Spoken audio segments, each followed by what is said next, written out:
A single bullet costs less than $1, but in the next 10 minutes, you're going to see how 5 of them, fired at 5 different people across 5 decades, reshaped borders, ended peace processes, and rewrote the destiny of billions. Here's what's strange. Every assassination I'm about to show you could have been prevented. In some cases, security was warned. In others, the killers were hiding in plain sight. And in one case I'll get to later, the victim shook hands with their assassin just hours before dying. But here's the question that keeps historians up at night. What if these people had lived?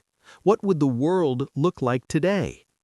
Some of these stories you think you know. I promise you don't know the half of it, because the real story isn't just who pulled the trigger, it's what happened in the rooms, the governments, and the streets afterward. Let's start with a murder that still hasn't been solved. November 22, 1963, Dallas, Texas. The sun is bright, the crowds are cheering, and in approximately 6 seconds, the most powerful man on earth will be dead. John F. Kennedy wasn't just a president, he was a symbol. Young, charismatic, the first Catholic in the White House. He had stared down the Soviet Union during the Cuban Missile Crisis just a year earlier. The world held its breath, and he didn't blink. Now picture this, an open-top limousine rolling through Dealey Plaza. Jackie Kennedy in her pink Chanel suit, the president waving. Then, 3 shots. The official story says Lee Harvey Oswald fired from the 6th floor of the Texas School Book Depository. But here's where it gets complicated. Oswald was murdered 2 days later on live television by a nightclub owner named Jack Ruby.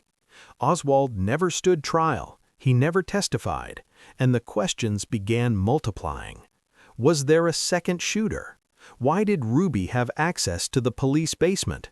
What were Oswald's connections to both the Soviet Union and U.S. intelligence agencies? The Warren Commission concluded Oswald acted alone, but a 1979 congressional investigation suggested there was probably a conspiracy. To this day, thousands of documents remain classified. Here's what we do know. Kennedy's death didn't just end a presidency, it ended an era of American optimism. Within 5 years, his brother Robert would also be assassinated.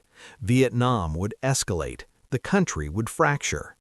But Kennedy's killing wasn't even the most consequential assassination of the century. That distinction belongs to a frail 78-year-old man in India, whose death sparked something far worse. January 30th, 1948, New Delhi. Mahatma Gandhi is late for his evening prayer meeting. At 78 years old, Gandhi had already accomplished the impossible. He led India to independence from the British Empire without firing a single shot. His weapon was nonviolent resistance. His power was moral authority. But in January 1948, Gandhi was heartbroken. India's independence had come with a terrible price: partition. The subcontinent was split into Hindu-majority India and Muslim-majority Pakistan. Millions were displaced. Up to 2 million people died in the religious violence that followed. Gandhi had opposed partition. Now he was fasting, praying, pleading for peace between Hindus and Muslims. To many, he was still the Mahatma, the great soul. But to some Hindu nationalists, his calls for Hindu-Muslim unity made him a traitor. At 5:17 p.m., Gandhi walked toward the prayer grounds at Birla House.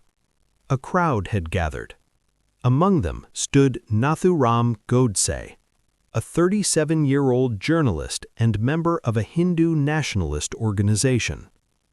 Godse stepped forward, bowed, and then pulled out a Beretta pistol. 3 shots to the chest. Gandhi's last words, according to witnesses, were "He Ram," "Oh God." Here's the twist most people don't know. There had been an assassination attempt just 10 days earlier. A bomb was thrown at the same prayer meeting. It missed. Gandhi refused to increase his security. "If I am to die by the bullet of a madman," he reportedly said, "I must do so smiling." Godse was executed in 1949, but his ideology didn't die with him. The organization he belonged to was briefly banned, then re-emerged. Today, debates about Gandhi's legacy and Godse's remain explosively controversial in Indian politics. Gandhi's assassination froze India's founding moment in tragedy. But another assassination, nearly 50 years later, would freeze something even more fragile: a peace process that was finally working. September 13, 1993. The White House lawn. President Clinton watches as two men who should have been enemies reach out and shake hands. Yitzhak Rabin, Prime Minister of Israel. Yasser Arafat, Chairman of the PLO. It was the Oslo Accords. For the first time, Israelis and Palestinians agreed to recognize each other. A two-state solution seemed possible. Rabin, the former general who had fought Arabs his whole life, was betting everything on peace. 2 years later, he was dead. November 4, 1995, Tel Aviv, a massive peace rally. Over 100,000 Israelis gathered to support Rabin's peace process. The crowd sang. Rabin, usually stiff and uncomfortable, was smiling. At 9:40 p.m., he walked to his car. Yigal Amir, a 25-year-old Israeli law student, was waiting in the parking lot. He had slipped through security. He fired 3 shots with a Beretta. Here's what makes this assassination different. The killer wasn't a foreign enemy. Amir was Israeli, Jewish. He opposed the Oslo Accords because he believed giving land to Palestinians was a betrayal of God's promise to the Jewish people. At his trial, Amir showed no remorse. "I did this to stop the peace process," he said. He succeeded. Rabin's successor, Shimon Peres, lost the next election to Benjamin Netanyahu, who campaigned against Oslo. The peace process stalled, then collapsed. The Second Intifada erupted. Thousands died. Today, nearly 30 years later, there was still no Palestinian state. Some historians argue that Amir's 3 bullets didn't just kill a man, they killed the last realistic chance for Israeli-Palestinian peace. But assassins don't always succeed in stopping history. Sometimes they make their victims into martyrs. Sometimes the death only accelerates the very change they feared. And sometimes the story is too complicated for any simple narrative. December 27, 2007. Rawalpindi, Pakistan. Benazir Bhutto has just given a campaign speech to thousands of supporters. She's running for Prime Minister again. Bhutto was extraordinary, the first woman ever elected to lead a Muslim-majority nation, twice Prime Minister of Pakistan, twice removed on corruption charges, exiled for years, now back in Pakistan after a deal with President Musharraf. Her father, Zulfikar Ali Bhutto, had been Prime Minister too. He was executed after a military coup in 1979. Politics, for the Bhutto family, was a blood sport. Everyone warned Benazir that coming back would get her killed. She knew it. 2 months before her death, a suicide bomber attacked her welcome home parade, killing 150 people. She survived by ducking inside her truck at the last second. She kept campaigning.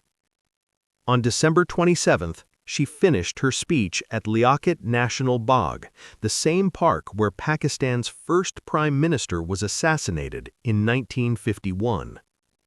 As her motorcade began to leave, Bhutto stood up through the sunroof of her Land Cruiser to wave at supporters. A gunman fired. Then a bomb exploded. Bhutto was rushed to the hospital. She was pronounced dead within an hour. Here's what's still unclear: the exact cause of death. The Pakistani government initially claimed she died from hitting her head on the sunroof lever. A UN investigation later found she died from the bomb blast and bullet wounds. But the government's initial story raised immediate suspicions of a cover-up. The Pakistani Taliban claimed responsibility, but questions remain about possible involvement of elements within Pakistan's intelligence services. Bhutto's death didn't end the political movement she represented. Her husband, Asif Ali Zardari, became president. Her son, Bilawal, now leads her party. But Pakistan's democracy remains fragile, and no woman has led the country since. There's one more assassination you need to see, and this one shattered every assumption about safety, security, and where political violence can strike. July 8, 2022. Nara, Japan. This one shouldn't have happened. Not here. Not like this. Japan has some of the strictest gun laws on Earth. In 2021, exactly one person died from gun violence in a country of 125 million. To purchase a firearm legally, Japanese citizens must pass a background check, a mental health evaluation, a drug test, and take an all-day class. Then they must pass a shooting test with 95% accuracy. Gun crime in Japan is virtually non-existent. Shinzo Abe was campaigning for a fellow politician. He was giving a speech on a street corner in Nara, an ancient city known for its temples and deer. Security was minimal because why wouldn't it be? This was Japan. At 11:30 a.m., Tetsuya Yamagami walked up behind Abe with a homemade shotgun, a crude weapon he'd built himself using metal pipes, tape, and wood. 2 blasts. Abe collapsed. He was Japan's longest-serving prime minister, a polarizing figure, yes, but also a transformative one who had reshaped Japan's economy and defense policy. He was 67 years old. Here's the part nobody expected. The killer's motive had nothing to do with politics. Yamagami blamed the Unification Church, a religious organization his mother had joined and given her life savings to, bankrupting the family. He believed Abe had promoted the church. He wanted revenge. Abe's assassination exposed a hidden scandal. For decades, the Unification Church had cultivated ties with Japan's ruling party. After the shooting, investigations revealed that nearly half of Japan's parliament had connections to the church. The scandal rocked Japanese politics.